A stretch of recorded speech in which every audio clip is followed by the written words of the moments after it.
Nous vous souhaitons la bienvenue, vous tous qui nous rejoignez pour notre culte ce matin.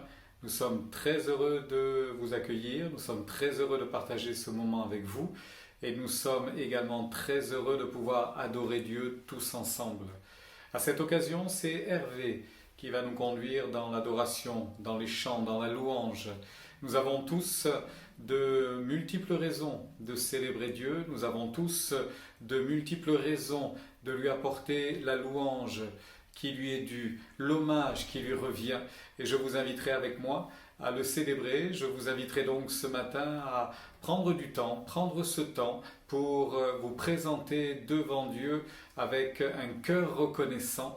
C'est à lui que revient la gloire et l'honneur parce qu'il en est digne. Alors, bon culte à chacun et que le Seigneur bénisse nos vies et nos cœurs. Bonjour à chacun, je suis tellement heureux de pouvoir partager avec vous ces quelques chants. Je suis convaincu d'une chose, c'est que là où l'on est, chacun dans nos demeures, Dieu peut nous bénir, Dieu peut nous visiter. Et dans ces circonstances peut-être particulières où nous vivons notre culte d'une manière différente, je crois que Dieu va toucher nos cœurs, va nous parler, nous amener encore un peu plus loin. Alors ce matin, je t'invite mon frère, ma sœur, eh bien, célèbre ton Dieu de tout ton cœur, chante-le de tout ton cœur. Je suis sûr que tu vas connaître les refrains, les chants qu'on va partager ensemble et que tu puisses là, vraiment là où tu es, avoir ce temps dans sa présence. Dieu veut te bénir et il veut te donner quelque chose de particulier ce matin. Alors on y va ensemble, on ne retient rien. Amen.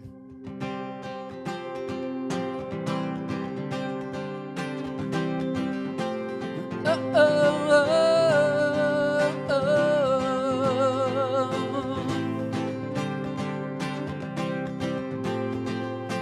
Je célébrerai, je célébrerai,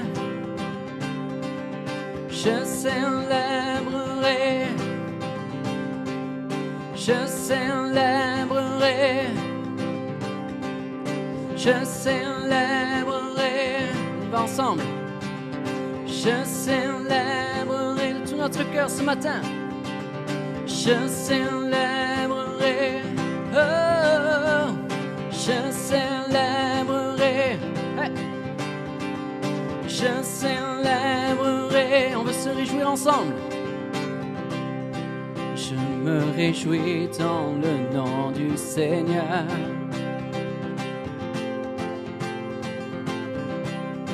Je me confie dans le nom du Seigneur. Je lève les mains. Je lève les mains dans le nom du Seigneur. Je danse de joie dans le nom du Seigneur. De tout notre cœur, je célébrerai le nom de celui que mon cœur aime. Oui, je bénirai le nom de mon Sauveur. Je célébrerai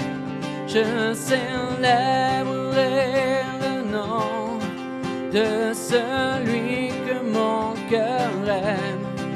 Oui, je bénirai le nom du Seigneur.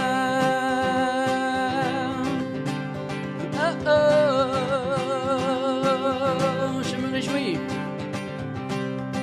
Je me réjouis dans le nom du Seigneur.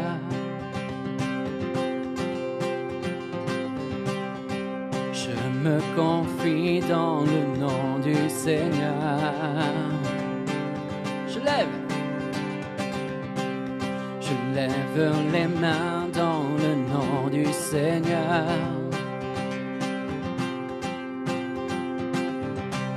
Je danse de joie dans le nom du Seigneur. On le déclare. Je célébrerai le nom de celui que mon cœur aime. Oui, je bénirai le nom de mon Sauveur. Je célébrerai le nom de celui que mon cœur aime. Oui, je bénirai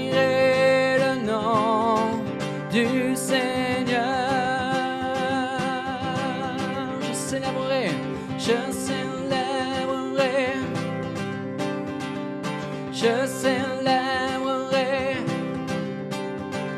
je célébrerai le nom du Seigneur, je célébrerai. Encore, je célébrerai le nom du Seigneur, je célébrerai, je célébrerai le nom du Seigneur, je célébrerai.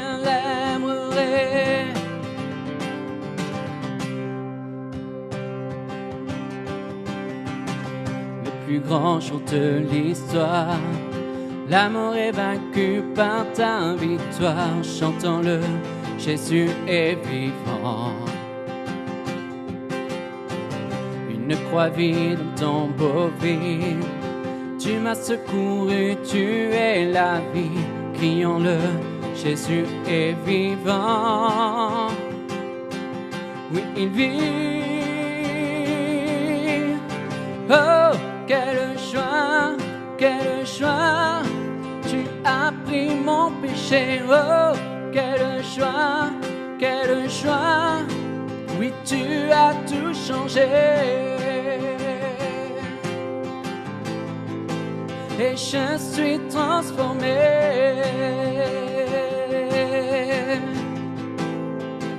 Quand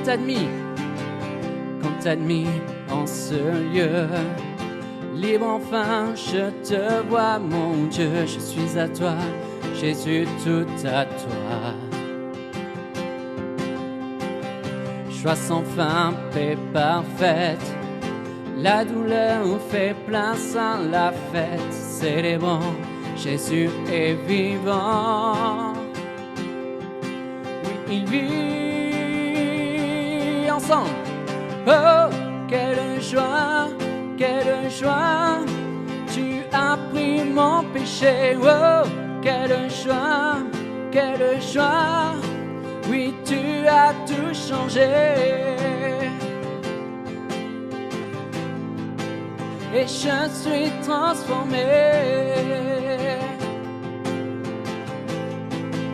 De tout notre cœur. Oh, quelle joie, quelle joie. Tu as pris mon péché. Oh, quelle joie, quelle joie. Oui, tu as tout changé. Et je suis transformé.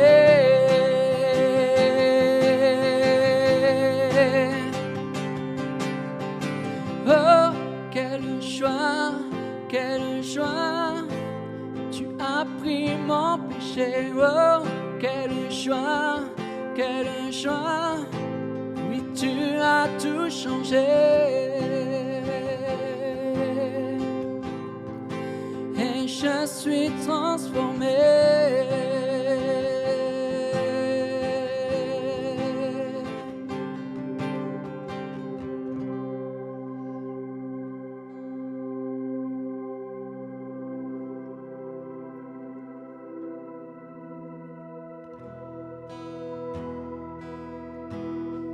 Ce que nous voulons ce matin, c'est plus de sa présence. Nous voulons que son esprit nous remplisse.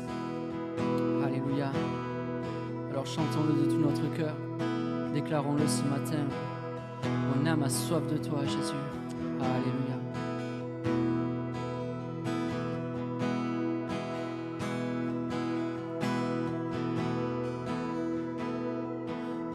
Mon âme a soif de toi. Mon Dieu, mon Père, mon Roi. Mon être entier soupire après toi, car de ton cœur de Père, la source qui désaltère, rafraîchit mon âme de toi. Mon âme a soif de toi, mon Dieu, mon Père, mon Roi. Mon être entier soupire après toi, car de ton cœur de Père, la source qui désaltère, rafraîchis mon âme de toi. Viens inonder, on déclare. Viens inonder mon cœur, viens inonder mon âme, viens inonder mon être entier. Viens inonder mon cœur, viens inonder mon âme, viens inonder mon être entier.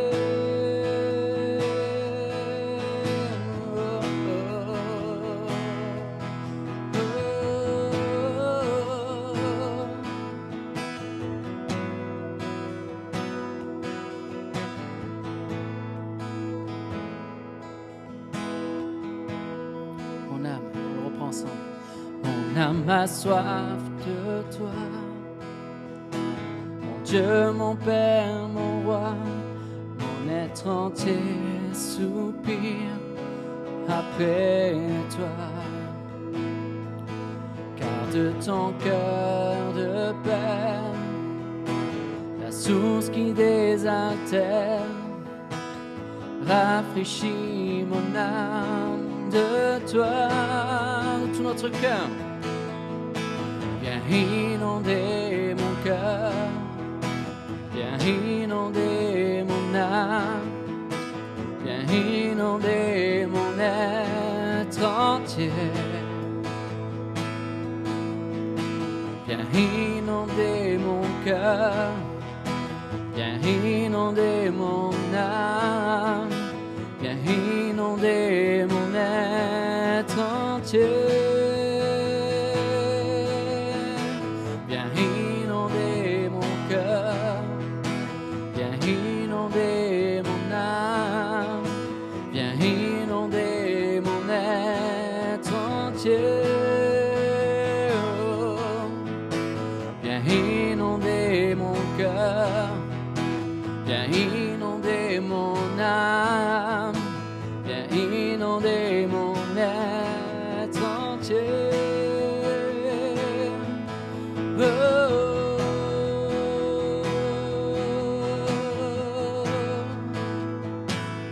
oh, oh, oh.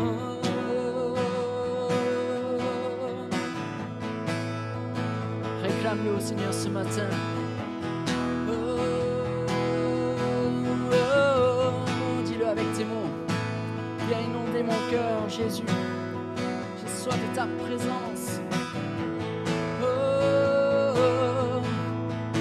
Viens inonder mon cœur, viens inonder mon âme, viens inonder mon être entier. Viens inonder mon cœur, viens inonder mon âme, viens inonder mon être entier. Oh, oh, oh. Vois mes bras, vois mes bras tendus vers toi. Vois mes bras tendus vers toi. Oh, de tout ton cœur. Vois mes bras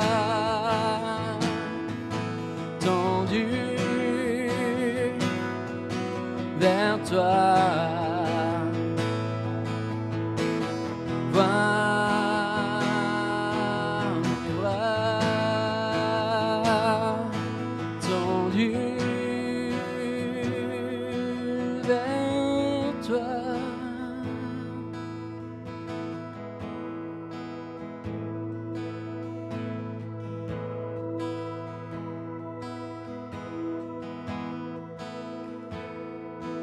Mon âme a soif de toi. Mon Dieu, mon Père, mon roi, mon être entier soupire après toi. Car de ton cœur de Père, la source qui désaltère, rafraîchis mon âme de toi. Vois mes mains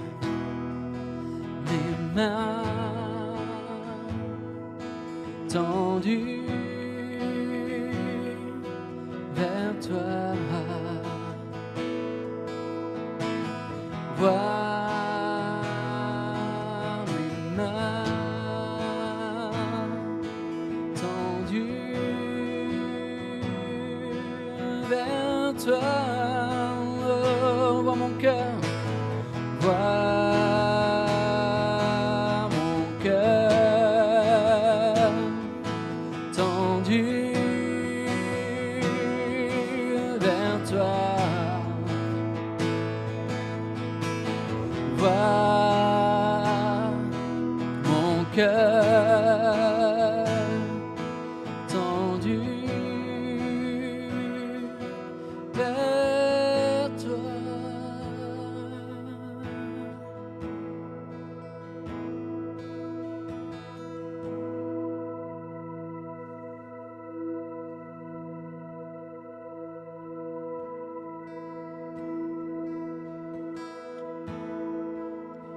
Déchire le voile, tu traces un chemin, car tu as tout accompli. Tu déchires le voile, tu traces un chemin, car tu as tout accompli. On le reprend ensemble.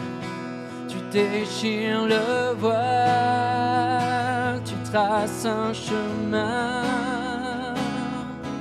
car tu as tout accompli. Tu déchires le voile, tu traces un chemin, car tu as tout accompli.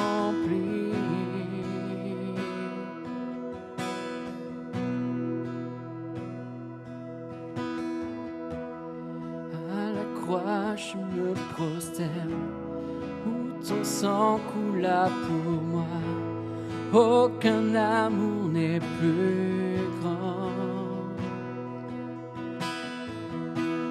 Tu as gagné sur la mort, ta gloire remplit les lieux très hauts. Rien ne peut nous séparer. À la croix, on le reprend.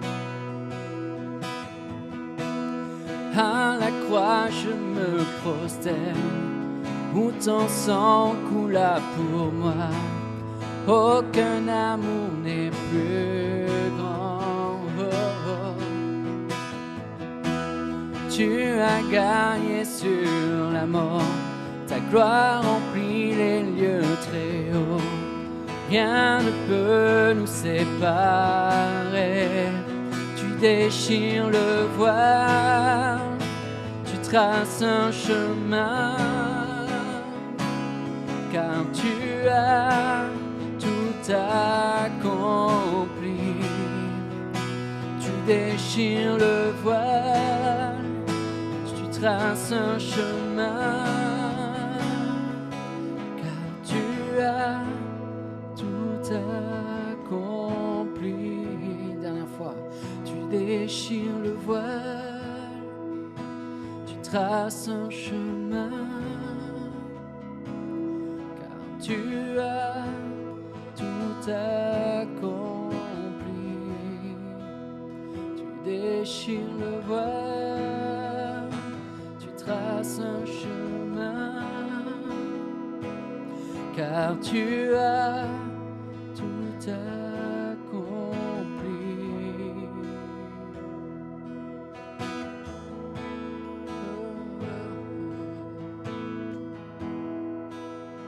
Tout accompli, Jésus.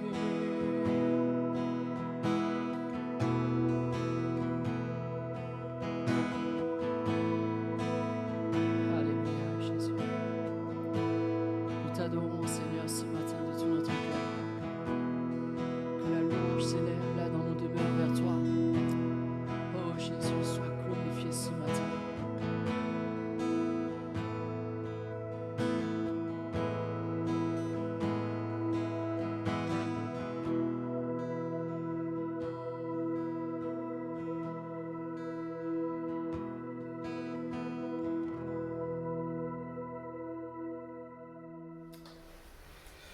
Je vous invite à ouvrir votre Bible et nous allons partager ensemble un texte qui se trouve dans l'évangile de Jean, au chapitre 20 et du verset 11 au verset 17. Évidemment, comme c'est le week-end de Pâques, je souhaitais partager avec vous ce que signifie pour nous, enfants de Dieu, Pâques. J'entends par là la résurrection de Christ autant que le sacrifice de Jésus, puisque dans le même week-end, il y a eu tout cela qui a été accompli, à la fois le rachat de nos fautes et puis l'espérance d'un merveilleux lendemain, d'une nouvelle vie extraordinaire par la résurrection de Jésus-Christ. Et nous allons voir ensemble ce que signifie ceci: Jésus est ressuscité. Nous lisons donc Jean chapitre 20, verset 11. Cependant Marie se tenait dehors près du sépulcre et pleurait. Comme elle pleurait, elle se baissa pour regarder dans le sépulcre, et elle vit deux anges vêtus de blanc, assis à la place où avait été couché le corps de Jésus, l'un à la tête, l'autre aux pieds. Ils lui dirent: Femme, pourquoi pleures-tu? Elle leur répondit: Parce qu'ils ont enlevé mon Seigneur, et je ne sais où ils l'ont mis. En disant cela, elle se retourna et elle vit Jésus debout, mais elle ne savait pas que c'était Jésus. Jésus lui dit: Femme, pourquoi pleures-tu? Qui cherches-tu? Elle, pensant que c'était le jardinier, lui dit: Seigneur, si c'est toi qui l'as emporté, dis-moi où tu l'as mis et je le prendrai. Jésus lui dit: Marie. Elle se retourna et lui dit en hébreu: Rabouni, c'est-à-dire maître. Jésus lui dit: Ne me touche pas, car je ne suis pas encore monté vers mon Père, mais va trouver mes frères et dis-leur que je monte vers mon Père et vers votre Père, vers mon Dieu et votre Dieu. Je trouve ça assez incroyable que Marie n'ait pas reconnu Jésus. On peut interpréter cela de différentes manières, mais ce qui est certain, et ça transpire au travers de la réaction de Marie, évidemment, parce que les autres étaient exactement dans le même état d'esprit, dans le même état d'âme. Malgré le fait que Jésus avait annoncé cela, il avait annoncé sa mort et il avait annoncé sa résurrection. Malgré le fait qu'il avait annoncé ce qui allait arriver, on s'aperçoit qu'il ne pouvait y avoir que les faits, qu'il ne pouvait y avoir que la réalité des faits, touchés du doigt, si vous voulez, pour combattre les doutes. Aujourd'hui, c'est exactement la même chose. Il n'y a que les faits qui peuvent combattre les doutes. Quand il y a démonstration, un miracle, eh bien là, on est beaucoup plus invité à croire et beaucoup plus docile à croire parce qu'on a sous les yeux la réponse, ce que l'on n'osait pas imaginer. En l'occurrence un miracle particulier, un miracle quelconque, tout cela finit par nous convaincre. Alors, qu'a-t-on fait de Jésus? C'est la remarque de Marie. C'est peut-être aussi la question qu'il faudrait se poser très sérieusement aujourd'hui quand on voit le monde tel qu'il est, mais qu'a-t-on fait de Jésus? Qu'est-ce que le monde a fait de Jésus? Nous savons bien ce qu'il en est. Qu'a-t-on fait de Jésus? Qui a pris son corps? Même devant Jésus, Marie ne le reconnaît pas. C'est au son de la voix. C'est quand Jésus s'adresse à elle en l'appelant par son nom, Marie, que là, d'un coup, il y a comme une révélation et elle le reconnaît. C'était, il faut le reconnaître, tellement improbable. C'était tellement surréaliste. C'était tellement impossible. C'était tellement hors de toute conception humaine, la résurrection. Mais qu'est-ce que cela veut dire? Comment revenir d'entre les morts? On a bien vu, on l'a mis au sépulcre, on a mis une pierre, on a scellé la pierre. Il était bien mort, ça a pris du temps tout cela. Donc on ne peut pas imaginer, c'est pas possible, on ne peut pas imaginer que Jésus soit revenu d'entre les morts. Ce qu'il est important pour nous de comprendre ce matin, bien évidemment, c'est que la mort, mais la résurrection de Jésus, c'est le triomphe de Dieu sur Satan. C'est le triomphe de Dieu sur le diable. C'est le triomphe de la vie sur la mort. Vous avez plusieurs textes qui rendent témoignage de cette vérité-là, et j'en ai retenu quelques-uns, par exemple dans l'épître de Paul aux Colossiens, au chapitre 2 et au verset 14, il dira ceci, chapitre 2, verset 14, « Il a effacé l'acte dont les ordonnances nous condamnaient et qui subsistait contre nous, et il l'a détruit en le clouant à la croix. Il a dépouillé les dominations et les autorités et les a livrées publiquement en spectacle en triomphant d'elles par la croix. C'est exactement ce qui s'est passé quand Jésus a été crucifié. Dans sa lettre aux Romains, Paul dit ceci au chapitre 6 et au verset 9. « Sachant que Christ ressuscité des morts ne meurt plus. » Christ ressuscité des morts ne meurt plus.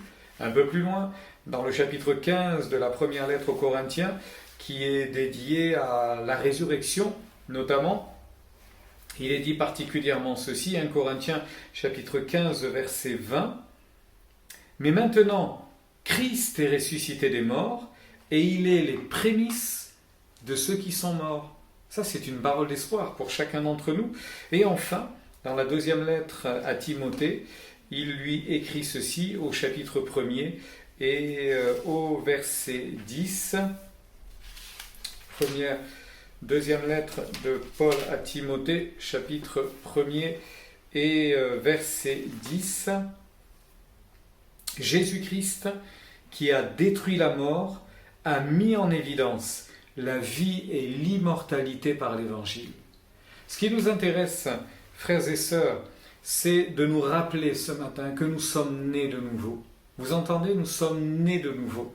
Ce qui signifie que si nous sommes nés de nouveau, nous sommes appelés à marcher dans une vie nouvelle. Comme dit l'Écriture d'ailleurs, marcher en nouveauté de vie. Marcher en nouveauté de vie. Souvenons-nous également cette grande vérité, les choses anciennes sont passées, toutes choses sont devenues nouvelles. Toutes choses sont devenues nouvelles. Alors, derrière la résurrection de Jésus, il y a de l'espoir. Il y a une espérance incroyable pour chacun d'entre nous. Et j'aimerais m'arrêter pendant quelques instants sur les conséquences de la résurrection de Jésus-Christ. Nous les retrouvons d'ailleurs dans la lettre aux Romains, au chapitre 6 précisément. Nous en avons déjà lu un passage tout à l'heure, mais dans cette lettre aux Romains au chapitre 6 et au verset 4, il est dit ceci, écoutez bien. « Nous avons donc été ensevelis avec lui par le baptême en sa mort, afin que comme Christ est ressuscité d'entre les morts par la gloire du Père, de même, nous aussi, nous marchions en nouveauté de vie. » C'est intéressant cela, nouveauté de vie. Ainsi vous-même, regardez-vous comme morts au péché et comme vivants pour Dieu en Jésus-Christ. Ça, ce sont les conséquences de la résurrection de Jésus-Christ. C'est-à-dire une vie nouvelle, qui tout d'un coup est soumise malgré tout aux limites terrestres, il faut bien le reconnaître, mais affranchie de la condamnation et affranchie du pouvoir dominateur du péché. C'est ce que nous avons lu, nous marchons en nouveauté de vie, Ainsi, regardons-nous comme morts au péché. Il semble assez difficile de paraître mort au péché, d'être mort au péché, parce qu'on a le sentiment que tous les jours, la tentation nous aspire, tous les jours, notre nature humaine a tendance à parler la première, à réagir la première, et on se dit, mais où est ma nouvelle vie? Qu'en est-il de ma nouvelle vie? Cependant, c'est une conséquence de la résurrection de Jésus, c'est une réalité. Nous sommes soumis à l'attraction de la terre, aux choses de la terre, mais nous en sommes affranchis. Ceci m'amène tout simplement à vous rappeler que la croix, finalement, ça a été pour notre rançon, ça a payé le prix pour nous, pour chacun d'entre nous, pour vous comme pour moi, et ça nous a offert la justification et le pardon. La justification et le pardon. Nous avons été pardonnés et nous avons été justifiés, lavés, purifiés par le sang de Christ. La résurrection finalement de Jésus nous donne ni plus ni moins l'assurance et la possibilité de vivre en nouveauté de vie. L'assurance et la possibilité de vivre en nouveauté de vie. Je vous rappelle ce que l'apôtre Paul disait d'ailleurs aux Romains au chapitre 8, c'est juste un petit peu plus loin. Il n'y a donc maintenant aucune condamnation pour ceux qui sont en Jésus-Christ. Et lorsque vous vous sentez accablé, accusé, repris, souvenez-vous, qui accusera les élus de Dieu? Si Dieu est pour nous, qui sera contre nous? Qui accusera les élus de Dieu? C'est Dieu qui justifie. Qui les condamnera? Christ est mort, bien plus. Il est ressuscité, il est à la droite de Dieu et il intercède pour nous. Vous vous rendez compte? Nous n'avons rien à craindre, nous n'avons pas à être inquiets, nous n'avons pas à être toujours accablés en disant la vie nouvelle, je ne la vois pas, la vie nouvelle, je cours après, je n'en profite jamais. Non, non, Christ est ressuscité. Il a tout accompli, Christ est ressuscité. Dans sa première lettre, l'apôtre Pierre dira au chapitre 1er et au verset 14 ceci: « Comme des enfants obéissants, ne vous conformez pas aux convoitises que vous aviez autrefois quand vous étiez dans l'ignorance, mais puisque celui qui vous a appelé est saint, vous aussi, soyez saints dans toute votre conduite.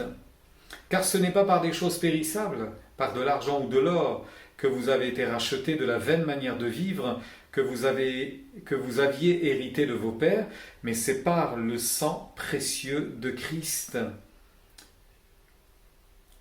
À cause de vous, qui par lui croyez en Dieu, lequel l'a ressuscité des morts et lui a donné gloire, en sorte que votre foi et votre espérance reposent sur Dieu. Vous avez été régénérés, non par une semence corruptible, mais par une semence incorruptible, par la parole vivante et permanente de Dieu. Voilà ce qui nous donne de l'espoir, ce qui nous permet d'y croire, et ne pas être comme Marie devant un sépulcre en cherchant un corps mort, alors que Jésus le leur avait dit, le leur avait annoncé, qu'il ressusciterait d'entre les morts. Mais cette vie nouvelle semblait tellement hors de portée. Mais avec la résurrection de Jésus, c'est une vie nouvelle qui s'offre à eux également, et c'est une vie nouvelle qui s'offre à chacun d'entre nous. Alors il y a des fruits, évidemment à la résurrection de Jésus dans nos vies, il y a des fruits. Il y a, nous l'avons vu, les conséquences, c'est que nous marchons en nouveauté de vie. Et puis il y a des fruits. Dans sa lettre aux Romains, au chapitre 8 toujours, l'apôtre Paul revient sur ces fruits que nous portons à la gloire de Dieu, et il dit ceci: « Car en effet, ceux qui vivent selon la chair s'affectionnent aux choses de la chair, tandis que ceux qui vivent selon l'esprit s'affectionnent aux choses de l'esprit, et l'affection de la chair, c'est la mort, tandis que l'affection de l'esprit, c'est la vie et la paix. L'affection de l'esprit, c'est la vie et la paix. L'affection, mon attachement, on aurait pu traduire d'ailleurs ceux qui vivent selon la chair aiment les choses de la chair. Ceux qui vivent pour la terre prouvent qu'ils aiment les choses de la terre.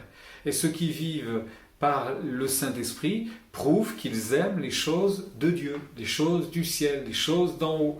Ceci nous ramène, ni plus ni moins, au fait que nous pouvons, et j'oserais dire, nous devons porter du fruit. Il ne peut pas en être autrement. C'est pas possible. Finalement, nous pouvons être joyeux, nous pouvons vivre dans la liberté, nous pouvons connaître la paix, nous pouvons affronter le quotidien avec beaucoup de sérénité parce que nous sommes affranchis. Tout ça sont les fruits de l'œuvre de Jésus à la croix. Tout cela est l'œuvre accomplie par Jésus pour chacun d'entre nous. Il me semble qu'un chrétien ne vit pas dans l'insatisfaction. Il me semble qu'un chrétien ne vit pas dans la frustration. Il me semble qu'un chrétien ne devrait pas vivre dans l'insatisfaction et la frustration. L'apôtre Paul nous en donne un exemple incroyable dans sa lettre aux Philippiens, au chapitre 4. Il dira ceci, et au verset 11, « J'ai appris à être content de l'état où je me trouve. Je sais vivre dans l'abondance, en tout et partout. J'ai appris à vivre, à être rassasié et à avoir faim, à être dans l'abondance et à être dans la disette. Je puis tout par celui qui me fortifie. J'ai appris en tout et partout à être rassasié et à avoir faim. Je sais vivre dans l'abondance, mais il dit aussi je sais vivre dans l'humiliation. C'est-à-dire qu'il pouvait tout avoir et être heureux, il pouvait ne plus rien avoir et demeurer heureux et demeurer dans la paix. Ça c'est miraculeux, évidemment c'est miraculeux, nous le savons bien. Et il est important pour nous de réaliser que ceci fait partie des fruits de la résurrection de Jésus. Il est vivant, il est ressuscité et il nous emmène après lui, finalement il nous emmène après lui dans ce triomphe extraordinaire de la résurrection. Et le fruit immédiat qui vient envahir mon cœur, c'est la plénitude, la sérénité, la joie, le bonheur, la paix, la tranquillité au milieu des difficultés. Souvenez-vous, là aussi, ce qu'il est dit dans l'Épître aux Hébreux au chapitre 11, en parlant de ces chrétiens qui ont connu diverses fortunes. Il nous est dit que, en parlant d'Abraham, en parlant de Moïse, de ces patriarches, dont l'Écriture nous parle bien souvent, il nous est dit qu'ils étaient étrangers et voyageurs sur la terre. Ça m'amène à vous poser la question, et ça nous ramène à cette question-là. Sommes-nous étrangers et voyageurs, du genre étranger et voyageur, ou plutôt bâtisseurs? C'est intéressant de réfléchir un instant à cela.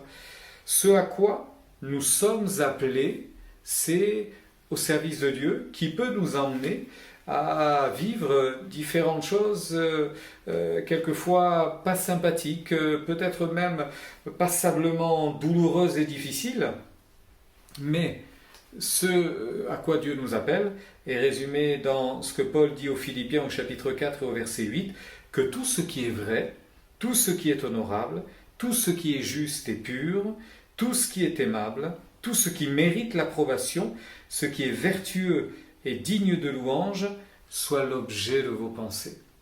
Il est évident que Dieu ne veut pas que l'on ne construise rien sur la terre.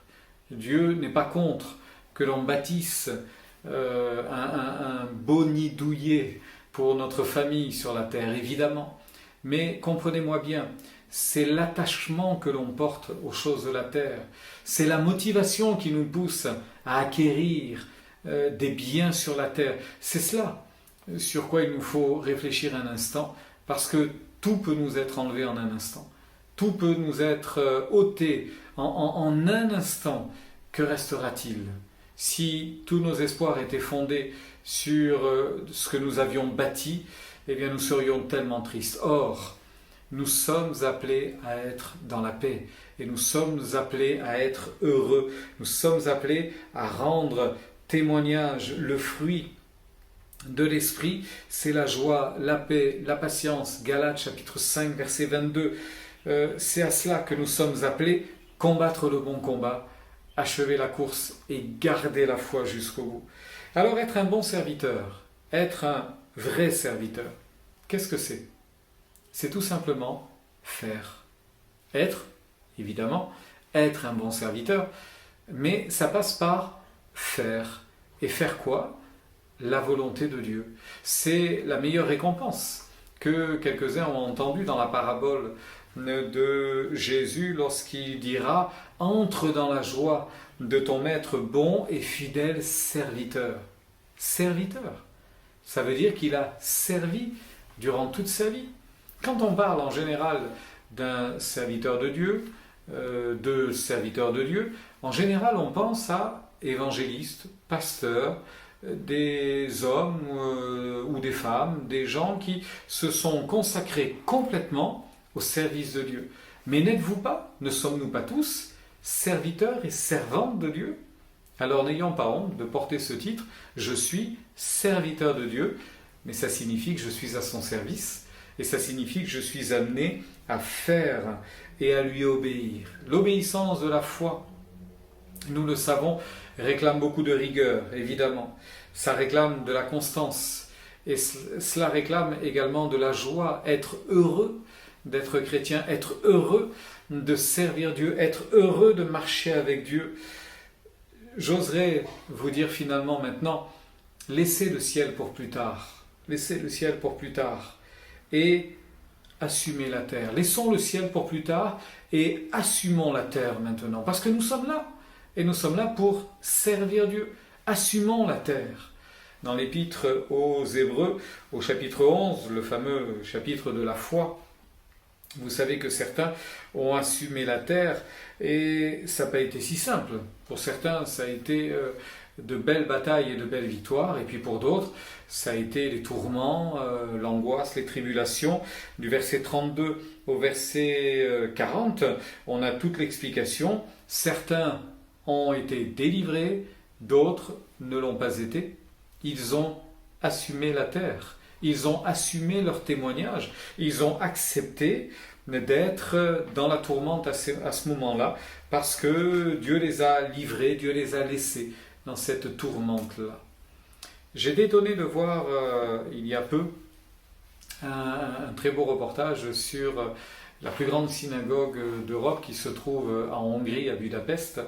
Et un historien juif racontait l'histoire de cette merveilleuse construction, et puis notamment l'histoire à partir des années 40, notamment l'année 41 et ce qui suivra jusqu'à la fin de la guerre, et qui a été la Shoah pour nombre des centaines de milliers de juifs hongrois. Et en fait, la conclusion de cet homme sur le volet historique disait que avant la Deuxième Guerre mondiale, ces juifs qui vivaient là depuis des dizaines, des centaines d'années, avaient bâti cette immense synagogue parce qu'ils misaient énormément d'espoir en l'avenir, énormément d'espoir. Ils s'étaient intégrés, ils étaient bien admis, bien acceptés. À cette époque-là, au début des années 40, un tiers de la ville de Budapest, pratiquement 30% des habitants de Budapest étaient des juifs hongrois. Donc ils se disaient, ça y est, on est installé, enfin, ça remontait à peine 60-80 ans de cela que leur situation s'était régularisée finalement dans ces territoires. Et donc ils étaient heureux et ils misaient beaucoup sur l'avenir. Et puis la guerre est arrivée. Et la conclusion de cet historien a été de dire ceci: le peuple juif en Hongrie a perdu la foi. Ils étaient pleins d'espoir. Et voilà que tout s'est effondré en un instant. C'est comme si ils avaient misé sur la terre, en oubliant que la terre reste la terre, et que les projets du diable restent les mêmes, détruire, détruire, détruire, et qu'un jour, un funeste jour, sont dévolus et tombés sur ces juifs d'Europe centrale, et ça a été un cataclysme, ça a été une calamité sans nom. Alors évidemment, la vie chrétienne peut là aussi réserver de tristes réalités. Cependant, et c'est important de nous en souvenir, nous voulons rester attachés à cette merveilleuse espérance. Toujours dans la lettre aux Hébreux, au chapitre 35, c'est une conséquence de la résurrection et ceci nous encourage. L'auteur dit ceci pour fortifier nos cœurs et nos âmes. N'abandonnez pas votre assurance à laquelle est attachée une grande rémunération, car vous avez besoin de persévérance, afin qu'après avoir accompli la volonté de Dieu, vous obteniez ce qui vous est promis. Encore un peu de temps, celui qui doit venir viendra, et il ne tardera pas, et mon juste vivra par la foi. Encore un peu de temps, un peu de temps, celui qui doit venir viendra. Dieu a donné le meilleur au monde. Il a donné son Fils. Il a donné son amour. Mais il a donné son Église aussi. Il a donné le meilleur au monde pour le salut des nations. Et nous sommes de cette Église qui veut rendre ce témoignage, parce que c'est la conséquence de l'œuvre de Jésus à la croix, racheté, pardonné, affranchi. Et nous portons des fruits qui se traduisent par beaucoup de foi et de sérénité au travers de toutes les circonstances de la vie. Le Seigneur est là pour nous encourager et pour nous fortifier. Et puis je terminerai sur un troisième aspect, ce sont les perspectives. si je vous ai dit il y a un instant qu'il était peut-être bien de laisser le ciel pour plus tard, je voudrais maintenant parler du ciel, parce que c'est dans la résurrection, c'est dans l'œuvre accomplie à Pâques par Jésus, lorsqu'il ressuscite d'entre les morts, il ouvre finalement le ciel pour chacun d'entre nous. Dans sa lettre aux Corinthiens, au chapitre 15 et au verset 42 jusqu'au verset 44, il dit ceci: « Ainsi en est-il de la résurrection des morts. Le corps est semé corruptible, il ressuscite incorruptible. Il est semé méprisable, et il ressuscite glorieux. Il est semé infirme, il ressuscite plein de force.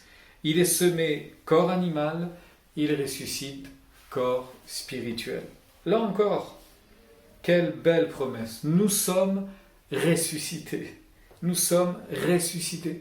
Et nous attendons l'enlèvement. Nous attendons le ciel. Et tant que nous sommes sur la terre, nous l'avons bien compris évidemment, cette œuvre du salut s'est passée au-dedans de nous. Spirituellement, nous sommes revenus à la vie.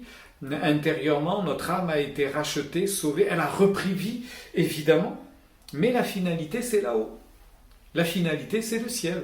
La finalité, c'est pour plus tard. Pour l'instant, regardez ce qu'il est dit. Le corps est semé corruptible, méprisable, infirme. Mais regardez la différence entre la terre et le ciel. Le corps, pour l'instant, montre ses limites. Nous sommes corruptibles dans ce sens, non pas au niveau simplement moral, mais même au niveau physique. C'est-à-dire que notre corps s'use, il s'abîme, il prend des coups, il change. Et ça, c'est la corruption qui finalement, petit à petit, va ramener ce corps de poussière dans la terre.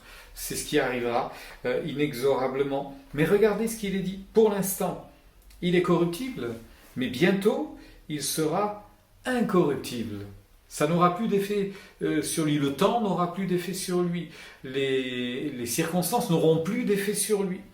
Pour l'instant, il est méprisable. Des synonymes de ce même verset traduits dans différentes traductions dit ceci: méprisable, humble, sans apparence, dans le mépris, dans le déshonneur. Voilà ce que nous sommes sur la terre, ce que reflète notre corps malheureusement. Mais bientôt, plus tard, il sera glorieux, il sera rayonnant de beauté et de gloire. On a du mal à l'imaginer tout cela. Pour l'instant, nous sommes dans l'infirmité, notre corps est infirme, malade, faible, mais bientôt, la finalité, le ciel, le corps, notre être sera plein de force, il sera sain, et il sera vigoureux. Le corps est semé de telle sorte, de telle façon, et il ressuscitera de telle autre façon. Alors évidemment, je ne parle pas de notre corps physique, puisque le corps est semé charnel, il ressuscitera spirituel, et ceci nous échappe, il faut bien le reconnaître. Mais après avoir été régi par des facultés physiques et psychiques, et bien plus tard, notre corps spirituel lui sera régi par l'Esprit de Dieu. Et ça changera tout, bien évidemment. Et je vous avoue qu'il est assez difficile de se projeter dans cette éternité. Et comme l'a très bien dit quelqu'un, je ne peux qu'imaginer ce que sera le ciel. Mais dans le fond, il nous réservera tant et tant de surprises. Alors, je conclurai en vous rappelant ce que je vous ai cité tout à l'heure. Encore un peu de temps. Celui qui doit venir viendra, il ne tardera pas.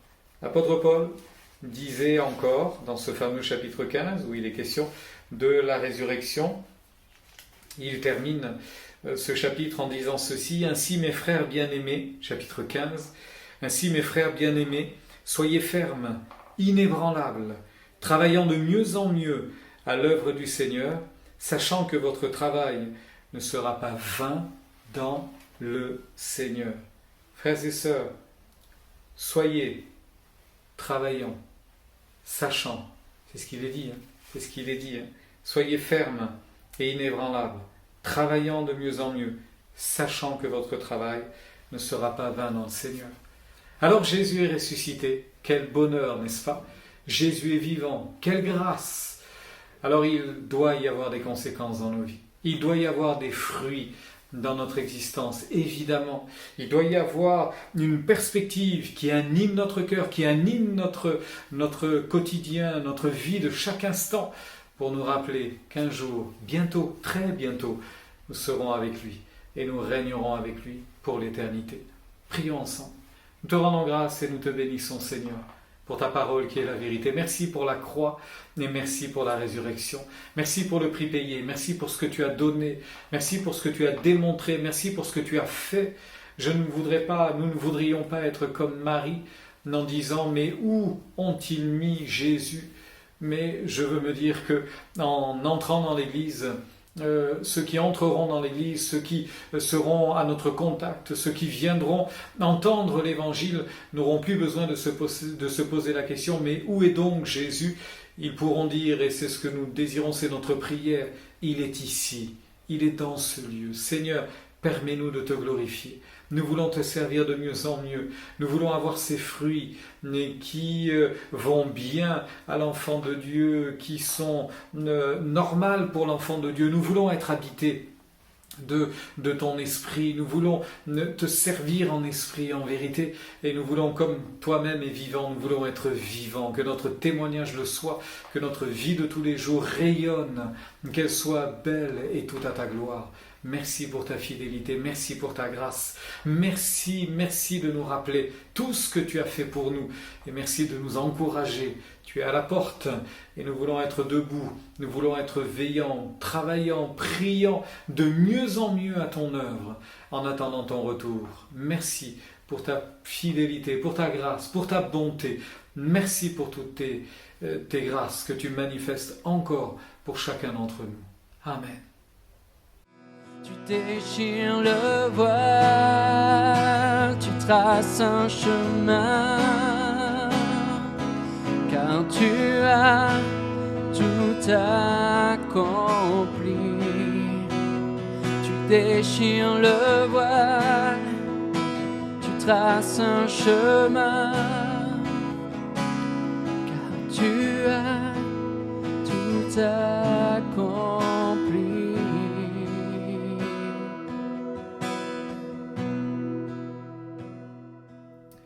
Nous arrivons à la fin de notre culte et nous avons été heureux de partager ce moment avec vous. Nous avons été heureux de partager un moment ensemble devant Dieu. Nous vous invitons à nous retrouver sur notre site internet dans différentes rubriques. Vous trouverez différentes ressources pour vous encourager, pour vous faire du bien. Je vous rappelle que nous sommes disponibles bien évidemment. N'hésitez pas à nous contacter, à nous téléphoner. Si vous souhaitez une visite, si vous avez besoin d'un soutien dans le domaine spirituel, nous voulons être à votre écoute bien évidemment. Et puis je vous rappellerai également que durant la semaine, nous nous retrouverons mardi soir par visio à 20h. Vous recevrez le lien pour participer à ces temps de partage autour de la parole de Dieu et ces temps de prière que nous aurons ensemble. Je vous souhaite une bonne semaine à tous. Que le Seigneur vous bénisse.